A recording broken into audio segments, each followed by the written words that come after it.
waiting on the line for a bit now. Unfortunately, we're kind of close to the tail end of the show here. Just Josh wanted to call about World War II and how Hitler was not an atheist. And I'm kind of interested in what you have to say here, Josh. Well, actually, technically speaking, Hitler was an atheist, but he wasn't exactly kind to the atheist movement at the time. Most people who've studied the history are very well aware of this. He was fairly closely aligned, or rather, he took advantage of the Protestants in Germany, but he even was very unkind to like the Jehovah's Witnesses and such. There was a quote having referenced the Nazi party while they were in power, saying that no one in their country would be forced to believe something. But then in that same year, they constantly referenced this idea of godless communism because, the National Socialists were at odds with the Communist Party in the Reichstag at the time. It's a complicated history. The truth of it really had more to do with Hitler. He saw himself as a god figure. He saw Christianity as a avenue towards, the way that it was described in Robert Paxton's Anatomy of Fascism was simply that Hitler wanted to make himself Jesus and then get Jesus out of the picture. If that makes any sense. So he definitely had like a God complex. He believed kind of in nothing, but he didn't espouse, say anything that secular humanists do, and was quite antithetical to specifically skeptics movements because, as most political majors will tell you, skepticism movements are very problematic in authoritarian countries, no matter whether they're left-wing or right-wing. Yeah. This is interesting because the religious beliefs of Hitler has been something that has been debated for a really, really long time. Of course. And everyone, of course, I think, the facts out of the way are, of course, that Hitler did grow up in a Catholic church and, was definitely no stranger to religion. Definitely, I have no doubts in my mind that Hitler, like other politicians from the beginning of time, have used religion in their rhetoric to kind of instigate their audience a bit, kind of fire them up to get them what they want to do. But the person, and he clearly picked it up. There was very little trace of much religiosity in Mein Kampf, but then obviously by the time he was in power, he was interacting very closely with the different religious power structures that existed in Germany at the time. Which is very common. We have that here in a lot of ways. The National Prayer Breakfast, it's not so much something that's supported by one side or the other. It's simply a avenue that a lot of power is kind of funneled through. And it's kind of a ring kissing event for kind of both sides of a lot of the political parties. And it's definitely true about what you said about skeptics movements and stuff. You do. You get ousted in politics, even in America today. If somebody chooses not to go to the National Prayer Breakfast, that creates a large issue. But actually, I wanted to make just since I was listening to that last call, and no doubt, essentially living in Canada, he probably wouldn't know this, but the guy that he was talking about, Andrew Yang, I like a lot of his ideas, but one criticism I have about his UBI proposal is that he references pretty often how it could reduce a lot of social spending. He is quite possibly correct, but a lot of arguments that I've heard seem to reference the point that the $1,000 a month, that needs to be a stimulus or a stipend. It shouldn't be a replacement for SNAP, WIC, unemployment, whatever else your benefits are, because the purpose of a UBI or a negative income or a MINCOME is to add stimulus into the economy that's distributed more equally. That the idea is supposed to be, and the criticism, at least from a lot of philosophers on that very specific subject, is that even if you do UBI, that was supposed to be implemented 40 years ago. Richard Nixon was in favor of it. Milton Friedman was in favor of it. A lot of conservative movers were in favor of it at the time, because if you put money in the hands of everyone, it does everything that it's alluded to doing. It actually does do wonders for the economy, but my issue does have to do with that the world is indeed kind of created by people who already have a lot of the money and a lot of the power, the means of production, the ones who already know how to run a business.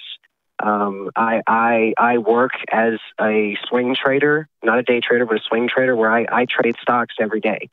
And so I'm learning about how a lot of that works, and I can't feasibly understand how you would be able to run a business and not end up kind of understanding a lot about the world. And similarly to like a parent, you end up getting a complex of thinking that you know better than everyone else. It's not malicious.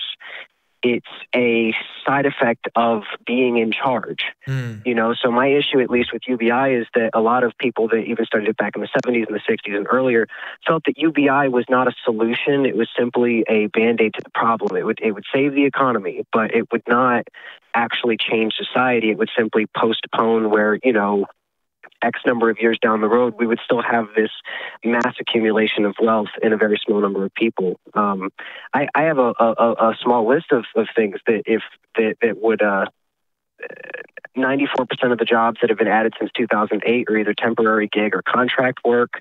The healthcare costs in 2011 were $8,000 per person. If nothing changes in the healthcare system, by 2050 it'll cost over $40,000 per person. That's a per capita cost.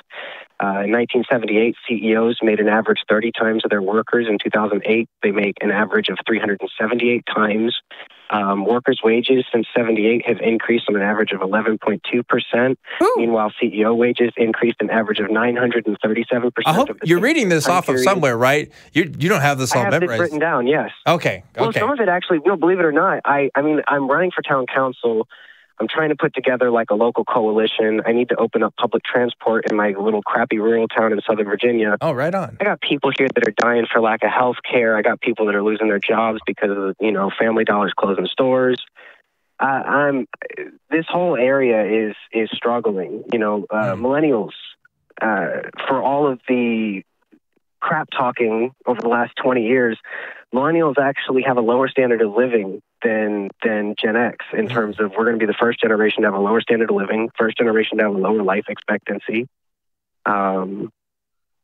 Healthcare, housing, transportation, and education are inaccessible to about 9% of the country in the United States. About 30% of people living in rural America are inaccessible to one of those four things. So there is definitely a highlighting factor of that. There's actually a lot of problems in rural America. Underemployment for college grads is 44%. So there's a problem with the whole, you know, college grads get out of school and they cannot get work that meets the degree that they've been given. Yeah, it's you know, I agree with you, man. Of socioeconomic mobility in the world. Millennial struggle, it's real. I'm telling you. Yeah, it really is. Yeah. Well, and it mirrors history perfectly well. This is the highest income inequality since the 1920s. Yes, I have read that. We're living in the roaring 20s of our own generation. Me too. Yeah, yeah, and there is kind of that stereotype of, oh, millennials, they're these big whiners and they just want their avocado toast and stuff like that. And it's like, oh no. I pulled up an article. Yeah. I pulled up an article from 1896 that was coming out of Westinghouse that was talking about how the economy would be broken by child labor laws. Oh yeah. Oh, that you can make. I mean, it's a very very old pattern. Yeah, you know? I mean, slavery could also. They're crazy. They're too idealistic. Yeah, the breaking up of slavery also affected the economy. You know, like that. You could do this with all kinds of stuff. And we worship Abraham Lincoln today, even though he wanted to offer the South a pathway around the abolition of slavery until the year 1900. Yeah, the South literally started a war because they said that 1900 was too soon to give up the slaves. Meanwhile, Mexico had abolished slavery 20 years sooner, and during the Civil War, there was over 13 million slaves that were trafficked out of the United States in order to avoid letting them go. They literally moved all their holdings into Latin America and continued to profit on it into the 1900s. Wow. You just, you know, yeah, you got a lot of facts. Money away from people. I appreciate that. That's a good thing to have when running for town council, I guess. Of course, I can't verify these live on the show, so you may just be spitting entire BS to me this whole time. Go verify any of it. It's no, everything that you've said so far that I know to be true, at least I've confirmed with other sources and stuff as far as what we're talking about economics and things like that. I hope something I said is new to you. Yeah, no, I think it's wonderful to have somebody trying to represent their local community and being as informed on all these policies and the evidence based on them as much as possible, and not using rhetoric that's just saying this is the way things were and have always been, and we need to keep doing it that way, you know. So I'm glad to see that there's some skepticism and even atheism, I guess, in some of those local politics. Correct. Well, and atheism is tied to this entire thing. I mean, I could go on that for a while. If there was one thing I would point out as far as the example that I use when people around here confront me about, specifically, for instance, there's a clan around here. I've been invited to it multiple times. There's Neo-Volkish. There's Sons of Confederate Veterans. I'm surrounded with lots of cultural heritage around here. Sure. And I live in Texas, man. I get it. That are, yeah. Well, and I have people around here that talk all the time about how, you know, Hitler was a socialist, and that obviously that makes socialism an evil thing, and that, you know. But my example, what I like to bring up to people, if you've never heard of them, there was a group of people in Germany called the Three Arrows. Prior to the fall of the Weimar Republic, the country of Germany and the Weimar Republic was considered a social democracy, kind of like Sweden, Norway, all of that other stuff. It was a socially democratic country, much like some of the movement that's happening here. It was a workers' movement, an agricultural movement, and a political movement. Following the fall of the Weimar Republic, democratic socialists were also kind of ousted, because if you look at it on a political spectrum, they were still outside of, you know, the two major powers were the Communist Party and the Nationalist Socialist Party. And there was this group called the Three Arrows that the overwhelming majority of all the assassination attempts on Hitler over his tenure in power all came from this group of democratic socialists. So that's where I like to kind of come from, that there's, you know, something I can kind of show people to say, you know, when people say there's no difference between a democratic socialist and a socialist, I mean, debunking the stigma around socialism in general is a whole different topic. Oh, for sure. But I like to point out the simple fact that, you know, if democratic socialists and Nazis are the same, which is how, like, say, the mainstream news wants to often portray that, you know, there's no difference between Antifa and actual, like, Hammerskins, you know, that's my example that I tend to go to in terms of, well, you know, given the right avenues because of where I stand on certain issues and where they stand on certain issues. You know, I've had people tell me that if they could get away with it, they'd blow me away. Yeah. No, for one day, you know.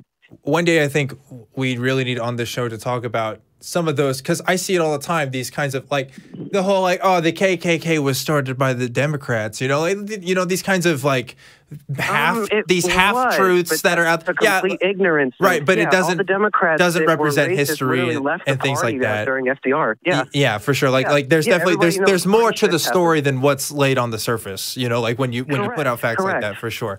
But yeah, Josh, thanks for talking to us tonight. I mean, we're gonna have to wrap it up here, but I appreciate it, and wherever you're at, I hope your city council listens to this and hears the ideas you got going on, because I think sound like you have a good head on your shoulders, and I think I'd vote for you. I'd be happy just to get a bus stop put in and to get funding for this stupid traffic light. Yeah, I got you, man. Well, take it easy, and you have a good night. Sounds. Oh, right, man. Well, I think that about wraps it up for this very long episode of Truth Wanted. I'm getting kind of tired, folks. I drove in from the state of Louisiana today, and I was stuck in some traffic. I was driving for about, oh gosh, I don't know, 8-9 hours. So I am just beat. I'm ready to go home. I'm sure Neil is ready to go home too.